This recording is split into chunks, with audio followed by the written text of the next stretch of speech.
Hello everyone! Welcome to Free to Worship Church 9th year anniversary. Dubbed Hugiao. Thank you so much for celebrating with us. Hugiao. Hugiao is actually a Bisaya term of like making noise, and it's one of the songs that we actually launched during this celebration. And behind that Hugiao song is none other than our brother James Doy Sabas, and we will get to know him unsa day siya, asa siya nagkuha og inspiration ani nga song. Ladies and gentlemen, James. Hi James. Hello, good morning. Talking about the song Hugiao, it was created, I think, later part of pandemic. I think, mga end parts of pandemic. I was encouraged to write the song kay I experienced kung unsa masakit og kanang COVID. So after na tagaan ko og kanang passion sa Ginoo to write songs, bisag naka-experience ta og near-death experience, still we want to rejoice in serving the Lord.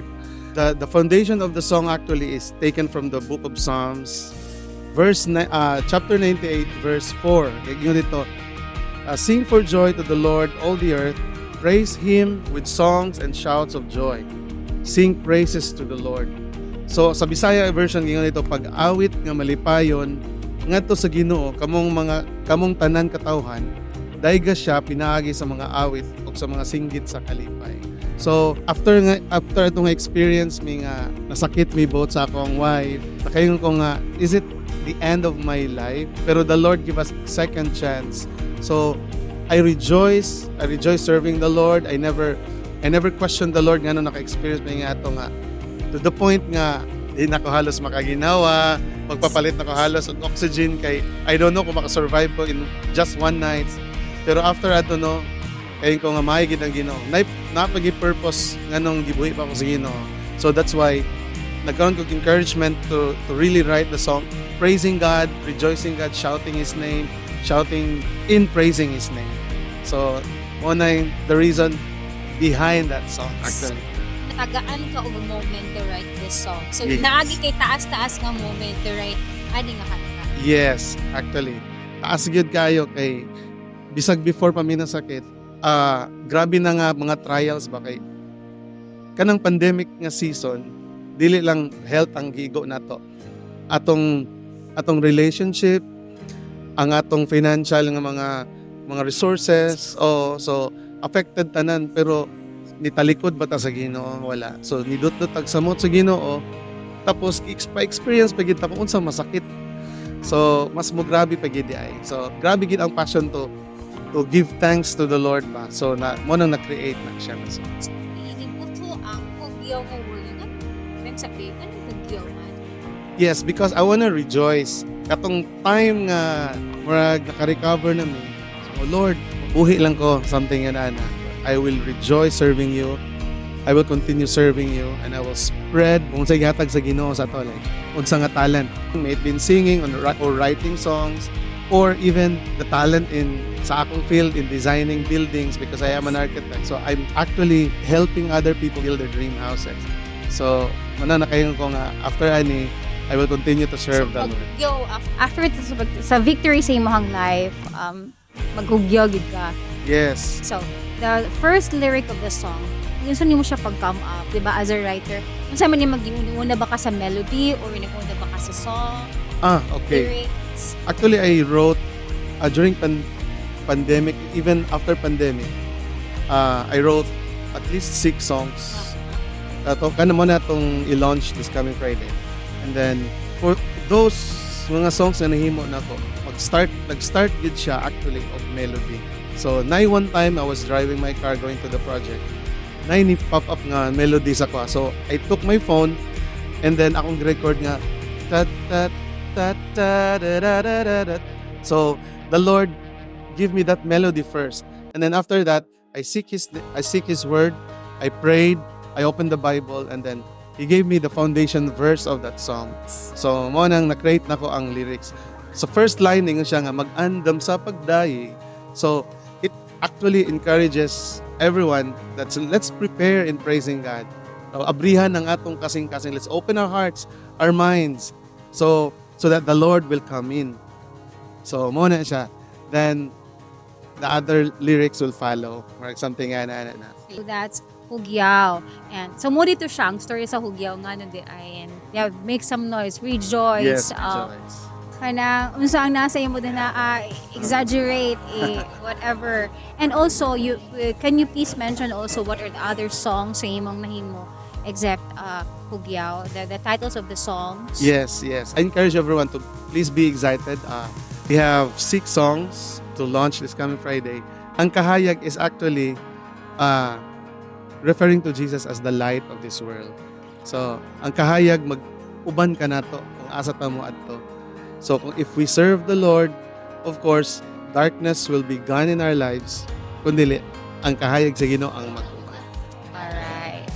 So, other songs we have mag-in-English na tayo, Bisaya ito mga kanta. Natay song called Takos, meaning worthy sa English pa.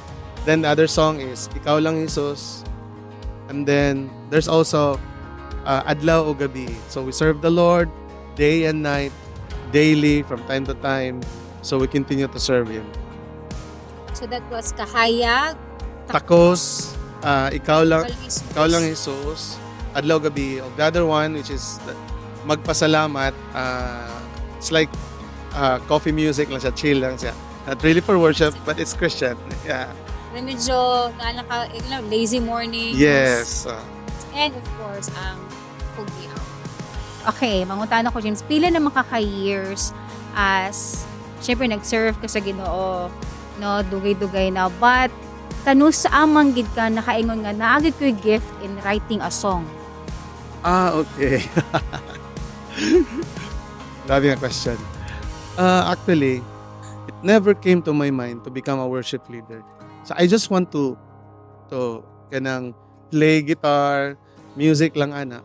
I know how to sing, pero I'm not saying I'm a good singer. I mean, I am a best singer. Kabalo lang ko mo kanta. Pero wag na ko abot sa akong mind nga mahimo ang worship leader kay I really look up my senior sa worship team as really good in worship leading. So di siguro ko makalid.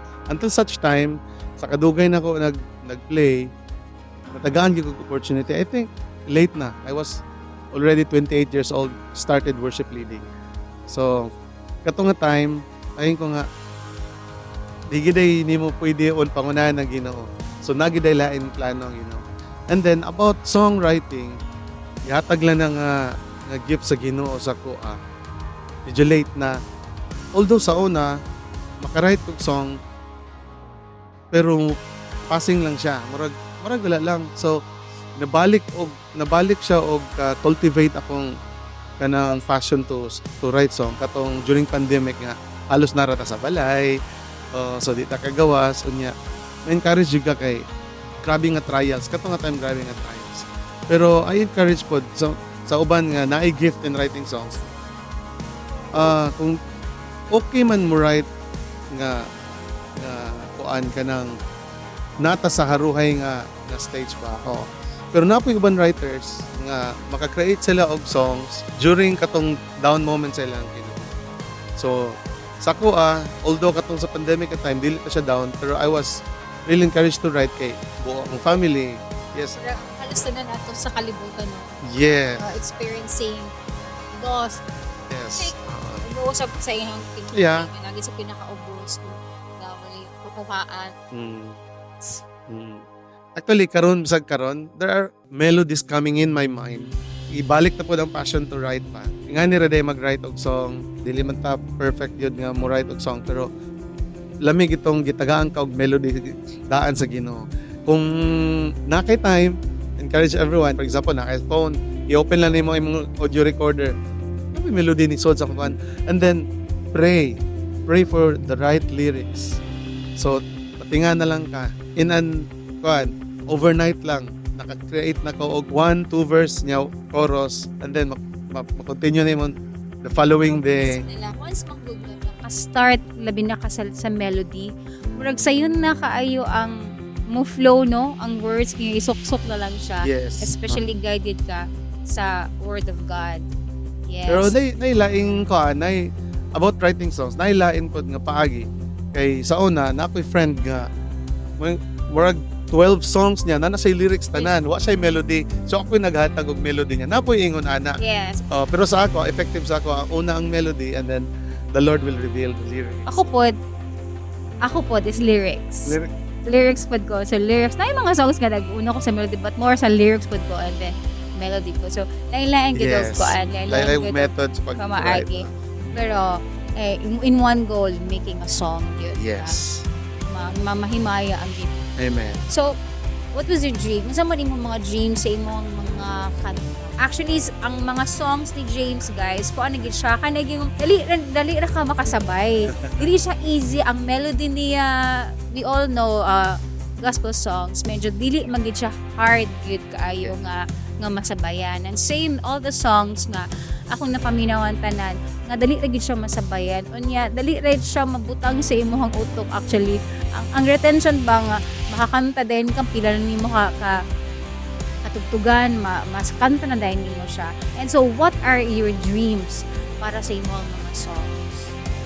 First, ako yung first dream gid about this song is malipay ko nga makanta lang siya sa other churches. Ako nag-dream as musikat or musikat kayo ang kanta or musikat kita. Actually, I'm not really into that nga musikat ta or something for the Lord magining tanan. And then my very first focus sa panginabuhian sa ako yung first job yun. So ang kining music is my passion in serving the Lord. So ibalik nato unsay yata nga talent sa Ginoo. It's about worship, about playing instruments. So ato gining ibalik sa Ginoo.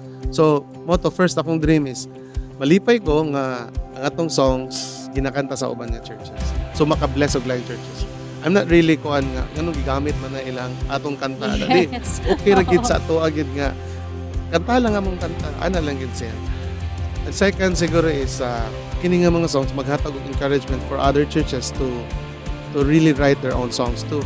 Kay lahi man pud tong di ba ang atong mga songs is Bisaya. Lahi ang impact sa Bisaya nga song compared sa English. Although lami kayo ang worship na English pero pag Bisaya mas lami, mas duot siya, mas laom. Mas maka-express ka. Yes. Kay mo man ni siya ang atong first language. Yes. So, kung ka sa Ginoo mo, worship ka sa Ginoo, mag-istorya ka saya, first language maganda atong Of course. so Bisaya, so which is first language is Bisaya. Bisaya.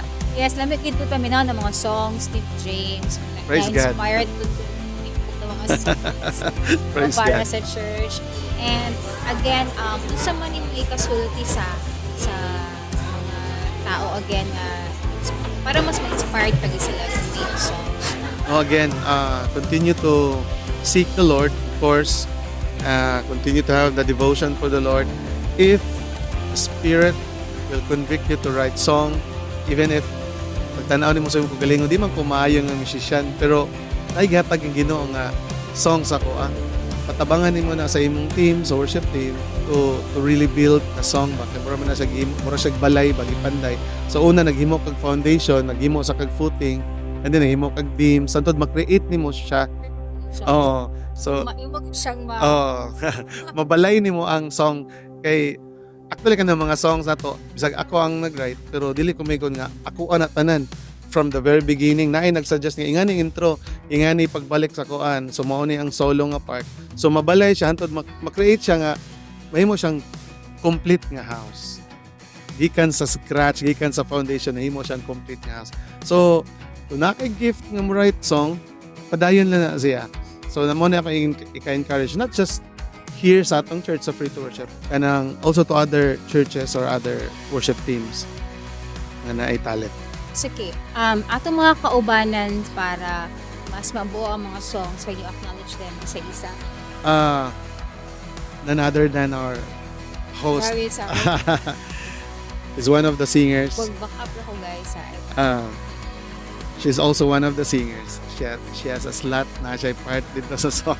Na ako'y song niya nga akong kantahon nga ganahan kayo ko. Actually, pagtuon na ko James, sa gito kong kantahon, ikaw lang Jesus, na-touch na diet ko, nakahilak na diet ko.